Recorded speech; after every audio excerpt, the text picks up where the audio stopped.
Hi beautiful people, welcome back to my YouTube channel. This is me guys, Sanu, and you are watching Sun Non-Stop. So guys, again I'm back with another video of India versus Pakistan WW3 operation सिंदूर।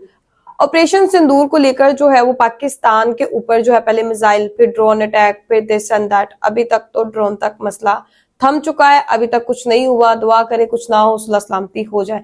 यहाँ से Pakistan army attack करती है, वहां से Indian army attack करती है। तो इसके चलते जो है ये चीजें लॉन्ग टर्म अब चलने वाली है। वर्ल्ड वॉर 3 की तरफ ये सारी सिचुएशन जा रही है। बिकॉज अगर आप दुनिया के अंदर देखें ना, तो दुनिया के अंदर जो है हर मुल्क दूसरे मुल्क से जो है वो इस टाइम क्या कर रहा है, जंग कर रहा है। जंग का माहौल जो है वो दुनिया के अंदर जो है वो इस टाइम बहुत तरक्की पजीर होता जा रहा है, जो कि नहीं होना चाहिए। और इंडिया पाकिस्तान के अंदर हम लोग तो नहीं चाहते कि जंग हो। अब देखें हमारी आर्मीज क्या करती हैं, बिकॉज सुलह सलामती हो जाना चाहिए, बेहतर तो इसी में है।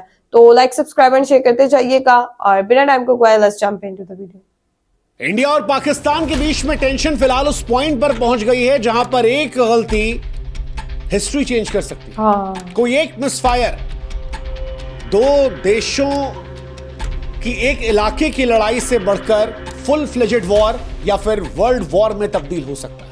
क्या वर्ल्ड वॉर 3 की चिंगारियां हवा में तैरने लगी हैं?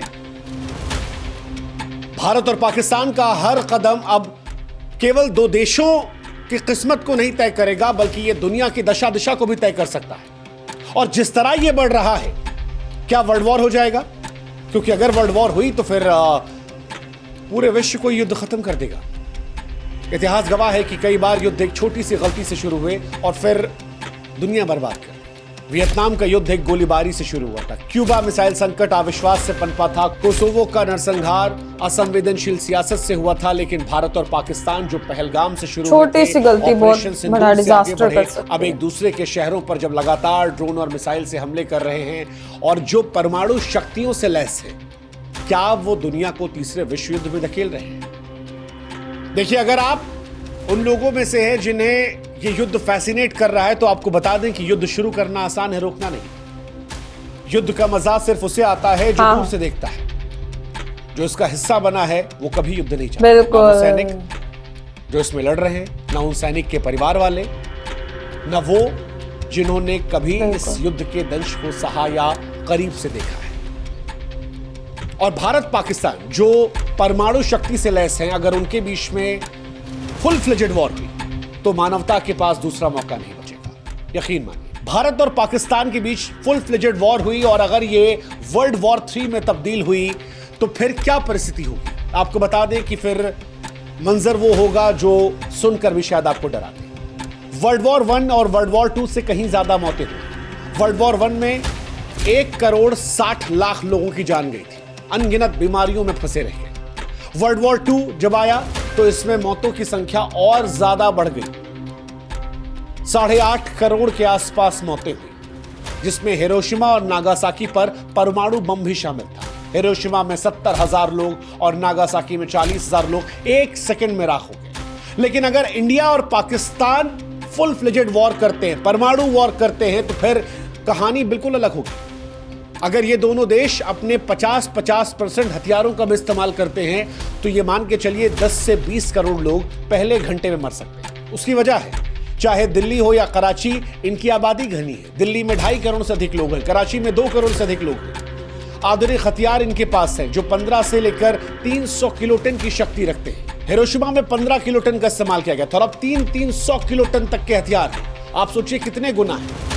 अब अगर हथियारों की ताकत बड़ी है तो तबाही का मंजर भी तो बड़ा होगा। अगर 100 किलोटन का मान लीजिए बम कराची या फिर दिल्ली पर गिर जाता है तो यकीन मानिए 5 से 10 किलोमीटर तक सब कुछ मलबे में तब्दील हो जाएगा। 20 किलोमीटर तक लोग जलकर राख हो जाएंगे। 30 किलोमीटर तक इमारतें जो हैं वो पूरी तरह से ढह जाएंगी। लाखों मौतें मिनटों में हो जाएंगी। करोड़ों ऐसे हैं जिनको इलाज नहीं मिलेगा। रेडिएशन का असर अलग आएगा।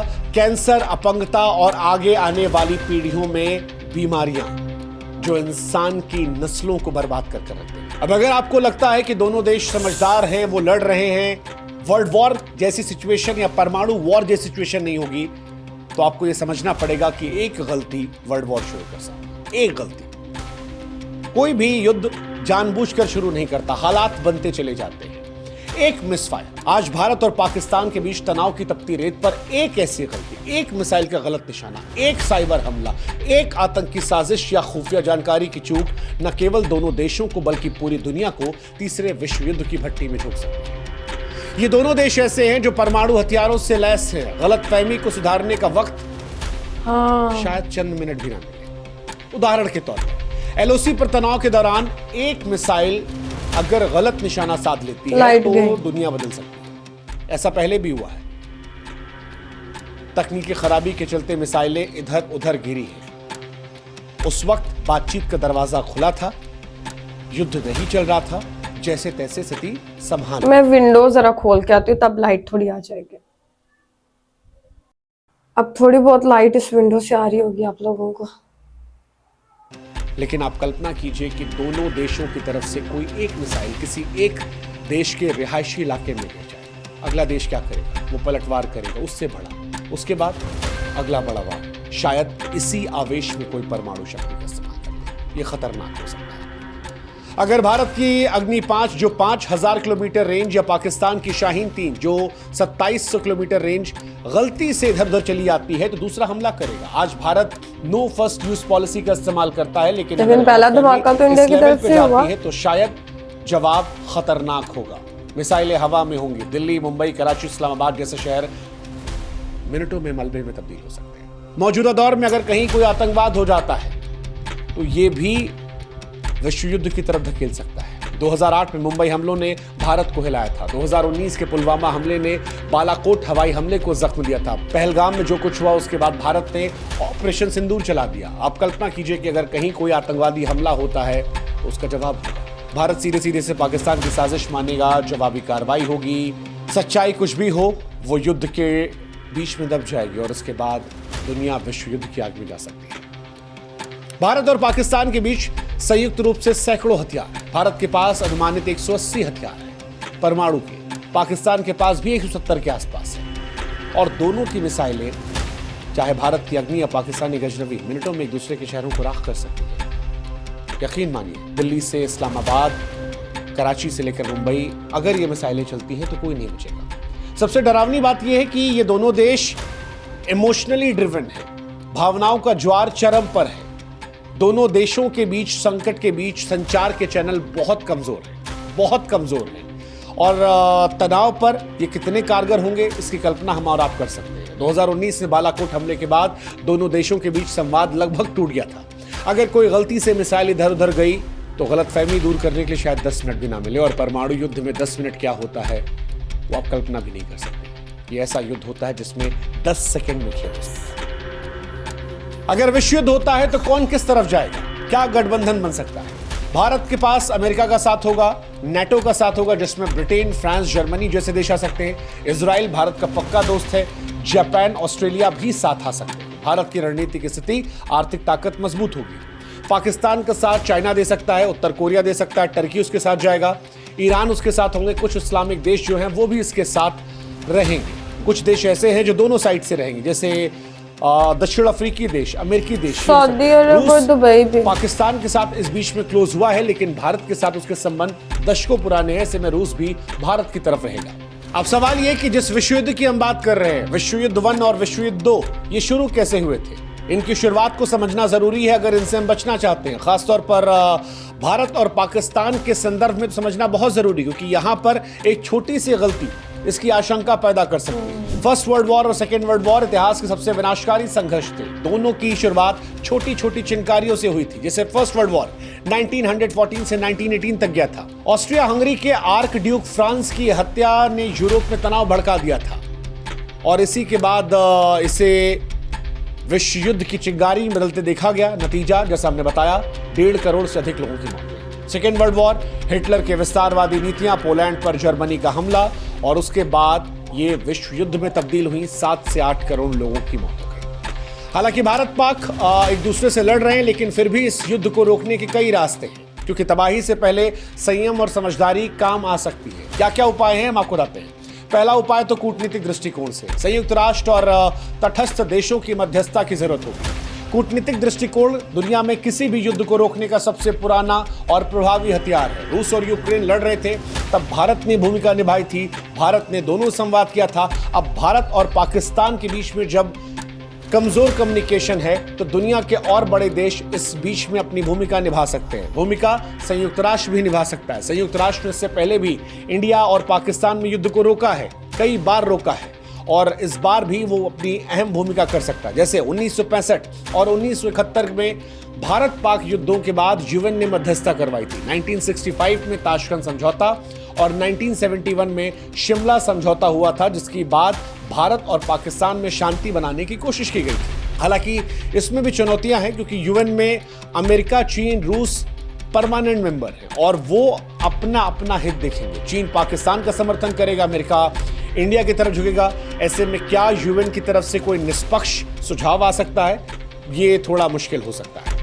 वैश्विक दबाव हो सकता है। अमेरिका और चीन अपने प्रभाव से दोनों देशों को शांत कर सकते हैं, कंट्रोल कर सकते हैं, दोनों को बुलाकर मीटिंग करवा सकते हैं और एक सही जगह पर युद्ध रुकवा सकते हैं। रोक दे, पाकिस्तान का आर्थिक प्रबंध से भी काम चल सकता है। पाकिस्तान वो देश है जो पैसों के मामले में बिल्कुल भिखारी बन चुका है, उसके पास पैसे नहीं है। ऐसे में अगर दुनिया उसे फंड करना बंद कर देती है या ग्रे लिस्ट में डाल दिया जाता है या आतंकवाद को लेकर उस पर एक्शन ले लिए जाते हैं, FATF की ग्रे लिस्ट में उसे डाल दिया जाता है वापस, तो फिर पाकिस्तान शांत हो सकता है। जन आंदोलन भी काम कर सकते हैं अगर दोनों देशों की जनता शांति के सड़कों पर उतरे।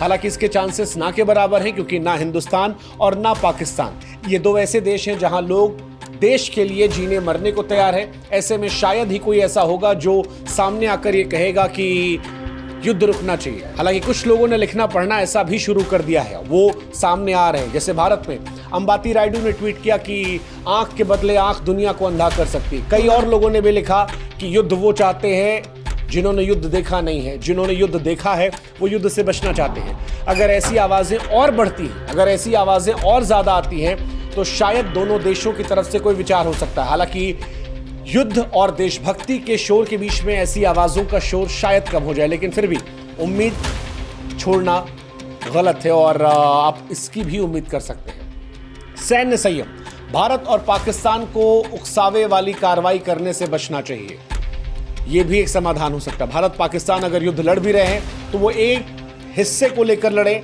रिहायशी इलाकों से बचें, ताकत सेना के बीच में टेस्ट हो, मासूम लोगों पर इसका प्रयोग ना किया जाए, क्योंकि अगर ये प्रयोग हुआ तो ये विश्व युद्ध की चिंगारी को जला सकता है। लेकिन आखिर में जो सवाल सबसे मौजूद है वो यही कि क्या हम राख से पहले शांति को चुन सकते हैं? क्योंकि भारत और पाकिस्तान के बीच वर्तमान तनाव ऐसे चौराहे पर खड़ा है जहां से लौटना लगभग असंभव है। इतिहास ने हमें बार बार सिखाया है कि युद्ध सिर्फ सरकारें नहीं बल्कि सभ्यताएं हारती हैं। वर्ल्ड वॉर 1 एक गोली और वर्ल्ड वॉर 2 एक तानाशाह के लालच से शुरू हुआ था, करोड़ों की जान ली, पीढ़ियां तबाह कर दी।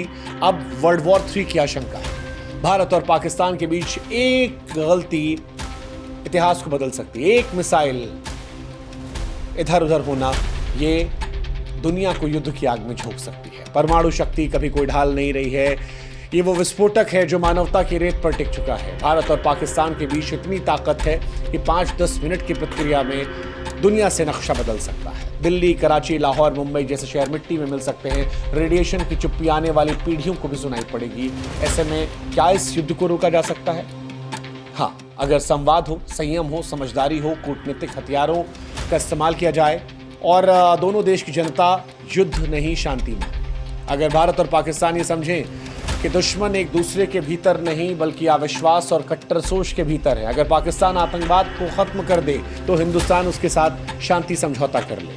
क्योंकि अगर ये शांति समझौता नहीं होता है और इस बार कोई गलती होती है तो शायद गलती की कोई गुंजाइश नहीं होगी, क्योंकि इस बार युद्ध शुरू हुआ तो कोई विजेता नहीं बचेगा, सिर्फ बचेंगी तो लाशें, राख राख। इसलिए वक्त है इतिहास से सीखने का, क्योंकि अगर नहीं सीखे तो हिंदुस्तान पाकिस्तान ही नहीं एशिया और पूरी दुनिया शायद जल उठेगी। हमें तय करना है कि क्या हम मिलकर इतिहास बना सकते हैं या इतिहास के पन्ने पर खून की स्याही से अपना नाम दर्ज कर सकते हैं। फैसला हिंदुस्तान और पाकिस्तान के लोगों को करना है, फैसला हिंदुस्तान और पाकिस्तान की सरकारों को करना है।